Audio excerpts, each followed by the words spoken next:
Bonjour mes amis, j'aimerais qu'on réponde aujourd'hui à une question qui est primordiale, c'est est-ce que ton ex doit souffrir avant de revenir? Et j'aimerais te prouver que oui, dans certaines conditions. Alors parfois l'amour s'effondre et la chose qui est pesante au quotidien, c'est cette espèce de silence qui peut devenir assourdissant. Tu te réveilles, t'as le cœur battant, l'oreiller vide à côté de toi et pourtant t'as rêvé de cette personne pendant toute la nuit. T'envoies des messages qui n'ont pas de réponse. Chaque seconde qui passe alourdit ton souffle, cette espèce de poids que t'as sur la poitrine, et tu te demandes, qu'est-ce que mon ex pense en ce moment? Qu'est-ce que fait mon ex en ce moment? Qui est à côté de mon ex? Comment est sa nouvelle vie? Est-ce qu'il y a encore quelques-unes de ces pensées qui sont pour moi? Alors, t'imagines peut-être ton ex comme quelqu'un d'insensible, qui continue sa vie comme si t'avais jamais existé, et cette simple idée te brise aujourd'hui. Peut-être même plus que la rupture elle-même.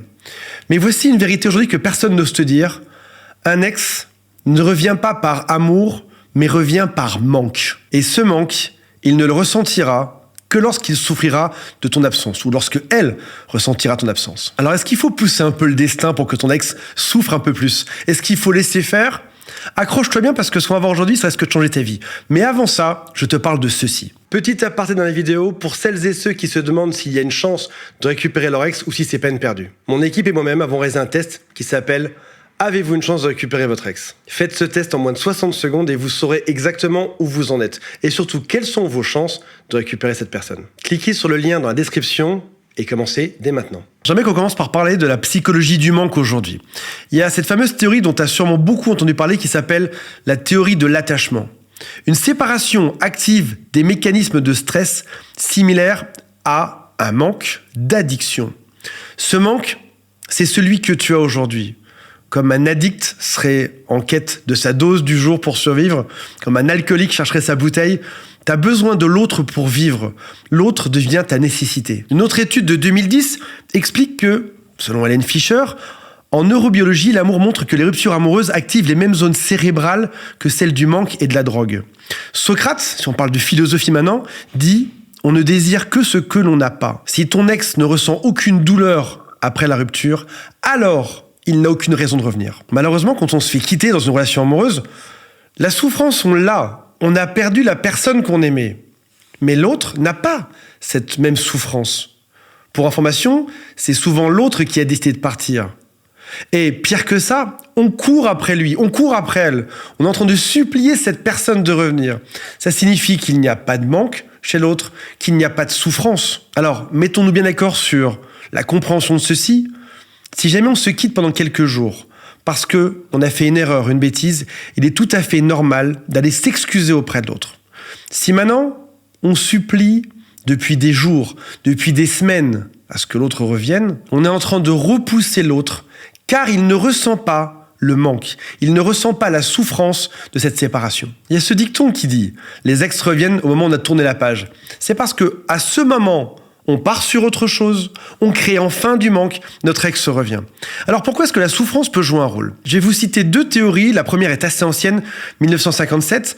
Elle explique que lorsqu'une personne souffre, elle essaye de justifier cette souffrance en se convainquant que c'est parce que la relation passée était précieuse.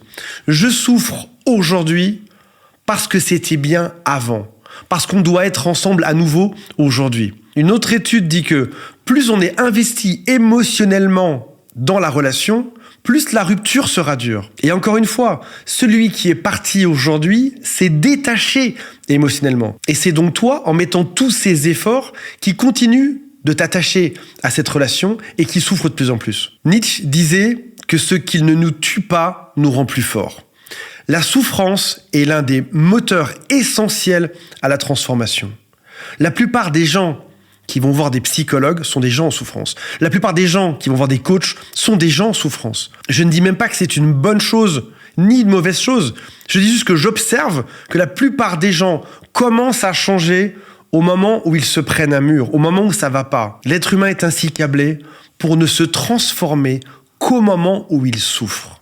J'ai créé une formation vidéo en 12 modules qui s'intitule « Récupérer son ex en 60 jours ». Le programme de formation s'affiche juste ici. Pour vous inscrire gratuitement, le lien est dans la description. Alors, comment faire souffrir mon ex plus rapidement? Bande de petits sadiques, je sais que vous avez ça en tête. Ce n'est pas le but aujourd'hui. On va pas chercher à provoquer de la douleur, à détruire. La réaction de base, la plus simple, vous savez ce que c'est? C'est qu'on prend son téléphone, on fait des stories de soi sur les réseaux sociaux, on montre qu'on est super heureux parce qu'on se dit, c'est comme ça que mon ex va comprendre que je suis très heureux, ça va créer du manque. Malheureusement, ça reste artificiel. Ton ex n'est pas stupide, enfin peut-être qu'il l'est, mais il n'est pas si stupide que ça. Si 2 semaines après la rupture, tu te montres en photo, ou quelques heures après la rupture, tu te montres en photo super heureux, il sait que c'est une mise en scène qui est faite exprès pour lui faire de la peine. Ça ne marchera pas, il faut qu'il y ait une forme de logique à ça. Pense à ces tribunaux dans les cours des assises, lorsqu'on va défendre une personne qui a commis l'irréparable. L'avocat ne va pas dire... Il était atroce, il a changé en quelques jours, maintenant mon client est génial, ce n'est pas de sa faute, non. Il va montrer tout un parcours, il va décrire son client, cette personne qui a commis peut-être les pires choses sur Terre, comme étant quelqu'un qui a une drôle d'enfance, qui a fait une erreur temporairement, qui s'est repenti très longtemps, qui a suivi des cures, qui a vu des psychologues, qui a changé, qui a fait un travail gigantesque sur lui, qui est irréprochable aujourd'hui dans la prison, qui ne pose aucun problème et qui a changé. Il va créer une logique de temps. Une histoire qui soit plausible. Même si c'est frustrant ce que je te dis aujourd'hui, ton histoire doit être crédible. Elle doit aller dans le temps. Elle doit aller avec une vraie transformation. Je comprends que tu ne veux plus de moi. Je vais aller travailler sur moi. Je vais changer dans le temps. Je vais être triste parce que j'ai le droit d'être triste. C'est une rupture amoureuse et je vais remonter après et je vais me montrer joyeux et super heureux plus que jamais. Le stoïcisme nous montre qu'on ne peut pas contrôler les émotions des autres. Tu ne peux pas créer ce chagrin. Tu ne peux quasiment pas créer ce manque. C'est par le fait de progresser que tu vas induire ça chez l'autre. Sa tristesse sera donc juste la réaction à ta propre situation, à ton propre changement. Alors est-ce que le silence radio est une souffrance inutile? Est-ce que c'est une perte de temps? Ou est-ce qu'il faut le faire? Bien utilisé, ce sera ta meilleure stratégie pour te reconcentrer sur toi et pour progresser. L'objectif du silence radio n'est pas de punir l'autre, mais de se retrouver et de progresser. C'est retrouver son équilibre intérieur et devenir quelqu'un de différent. Progresser d'1% par jour sera déjà gigantesque. Pour conclure, je dirais que la souffrance seule ne suffira pas. Si ton ex souffre seul, mais que tu n'as pas changé, alors peut-être que ton ex reviendra, mais ton ex repartira aussi vite.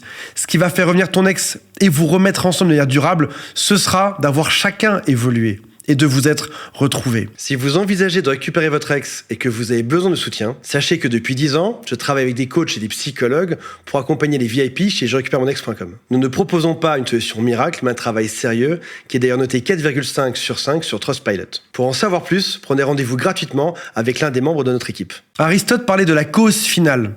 Tout être humain agit en fonction d'un but. Si ton ex revient dans ta vie, ce sera pour un but, ce sera pour un objectif. Ce sera pour recréer quelque chose ensemble. Quelle est cette chose que vous avez perdue et que vous allez recréer ensemble? Quel est cet objectif que vous n'avez plus aujourd'hui et que vous pourrez avoir demain? Et je finirai par cette phrase de Marc Aurèle qui disait que la force me soit donnée de supporter ce qui ne peut être changé et le courage de changer ce qui peut l'être. Je vous laisse réfléchir là-dessus. Je vous rappelle qu'il y a un quiz en dessous qui s'appelle « Quelles sont mes chances de récupérer mon ex ?» Suite au quiz, il y a une vidéo gratuite offerte avec la méthode complète pour récupérer son ex. Vous pouvez aussi appeler mon équipe, on est disponible. C'est juste en dessous pour prendre rendez-vous. Salut à tous, bye.